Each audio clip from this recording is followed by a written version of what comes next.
How did you get into running these businesses? I started running businesses when I was 16. I was sat in my bedroom thinking about what I wanted to do. I thought that football was the angle I wanted to take, and becoming a Premier League footballer was what I wanted to do since I was probably 10, 11 years old. And by 16, I realised that Premier League football was not going to be the place I was going to end up. So I decided what's next in the journey for me, and looking at it, I wanted to be close to footballers. I wanted to go to every match. I wanted to do it all for free. So football journalism looked fairly appealing to me. I was quite good at writing, so I thought, okay, well, I'll do some blogging. And with the blogging, I started to get a bit cocky and think that I ruled the world. And from that, I decided to approach my local newspaper, which was the Bournemouth Echo. I went to them, said, can I do some work experience? And at 16, they said, no, you can't, you're not 18 yet. And I was quite frustrated by that. Again, like I said, I was quite cocky at that age and thinking that I could just walk into any old place and rule it. And that wasn't the case, so I decided to create a platform that allowed anybody, as long as they were good enough, they were old enough. That was kind of the mantra we adopted. And that's how Fresh Press grew, which is the first business I established. And I was probably about 17. I met Dan, my co-founder, and from there we grew this business from one Liverpool website, fan site, that we thought was the way that the whole media landscape was going in fan community journalism around certain niche markets. We chose the niche markets as clubs in football. That's what we were passionate about. We were Liverpool fans ourselves. We assembled a crack team of influential Liverpool fans online that I kind of realised were the only people I was talking to about Liverpool online. So I realised that some of these guys that have 5,000 followers, 10,000 followers, 50,000 followers, and they weren't connected in any other way other than they were talking to each other every day about Liverpool. So I thought, okay, well, if I can bring them all together into this one place, then we can have an incredible launch where everybody knows about this Liverpool website, because all these guys talk about it and so many people are communicating with them about the club every day. So we launched the bibtheorist.com, which launched in February 2013. By sort of June, July, we were getting hundreds of thousands of hits a month, and it kind of dawned on me that at 17 I had a real opportunity to kick on, and at sixth form that became more and more true as I realised, or became more and more disillusioned with education. So what we looked at then is how we can scale that model.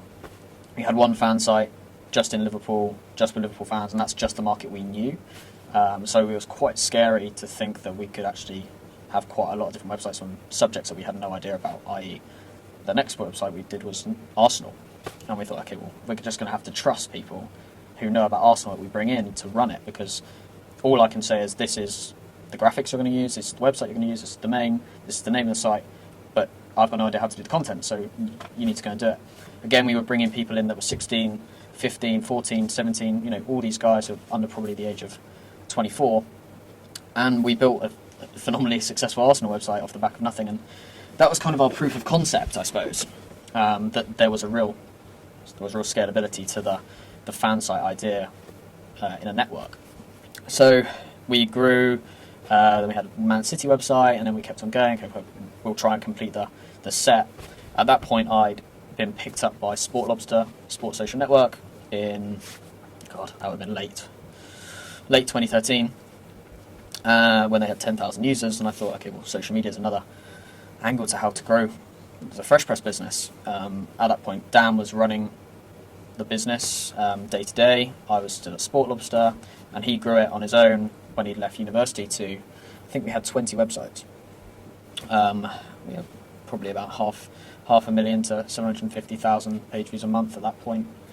We had no money. Dan hadn't been paid at all, and I had an honest conversation with him and said, okay, well, we can either take this business forward with you being paid and bringing a team, because I can't afford to leave my job because it was so fun and lucrative for me at the time, and if you want to continue to do this unpaid for the next 6 months whilst I raise your investment, then let's go and do it. He agreed that he'd do another 6 months of unpaid work, and I got to work basically raising money, and we raised money in June, and yeah, we're now at plenty of websites. You have two businesses, Two businesses, yeah. Go Agency and Fresh Press. Yeah.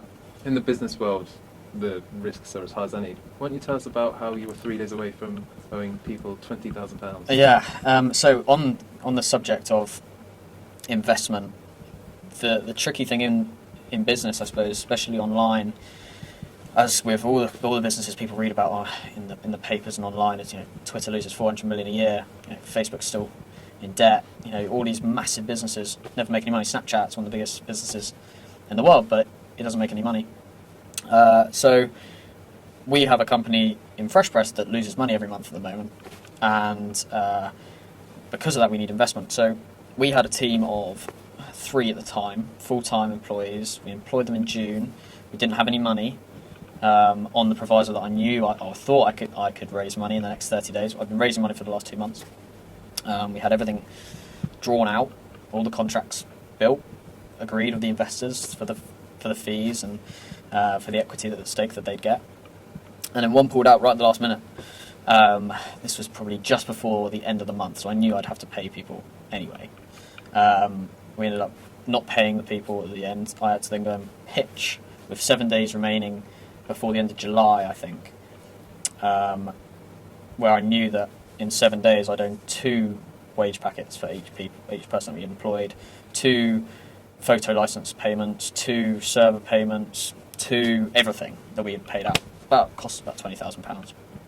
And I went into a pitch knowing that within 7 days I'd have £20,000 of debt if this pitch didn't come off, and it worked out in pretty positively, but it's scary. It's a scary world, online media, as with most businesses trying to raise money that don't make any money. It's just a riding to the next funding round. So you had 500,000, 750,000 page views around June 2013, Yeah. etc. You're almost close to only being in a lot of debt. How's everything going for the companies now?